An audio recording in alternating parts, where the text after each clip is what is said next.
let's talk about the former governor.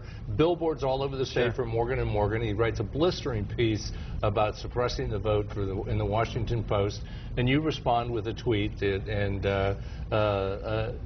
give me a sense. He is talking about running as a Democrat. What does that say to you? I don't know what he's going to do, but he reared his head. He decided to attack our governor's efforts to make sure that the integrity of the vote. And he wrote a piece that is the two faces of Charlie Crist, completely contrary to, we don't know what he stands for. So he talks about full open access to voters, and in fact, Bill Clinton's motor voter law, which Charlie Crist was against it. Charlie Crist thought, in his words, that if someone their citizenship is questionable, they ought to have to show proof. That's what he said then. What does he say now? And then in 2004, he released a list of approximately 47,000 people for potential to be purged. So, look, Charlie's just trying to keep his name in the news.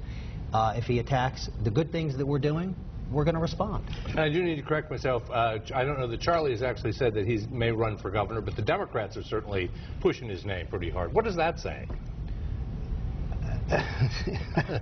No bench. Well, yeah, I don't know. They've got a bench. When anyone looks at Charlie Crist's record, he tried to wreck the state.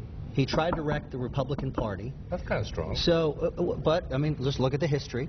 So let's see, wherever he goes. We'll just encourage folks to take a look at the record. So, is there a Democrat out there that you see as besides a challenge to Rick Scott, besides Charlie Crist? Governor Scott is going to keep doing what he was elected to do and what he campaigned on. Creating jobs, making sure that our children get a good education, and we're going to go into his re-election ready to roll and make sure that he gets another term. Does the fact that you tweeted and we're talking about this mean that you think that Governor Crist could be a viable candidate? If Charlie Crist is going to attack the good things that we're doing, look, Charlie Crist has got a national name. People know who he is. So if he's going to go after the good, solid things that we're doing, we're simply going to point out where he has been two-faced. All right, Lenny Curry, chairman of the Florida Republican Party of Florida. Thanks so much for being here. Good luck with your convention. Always a pleasure. Thank you.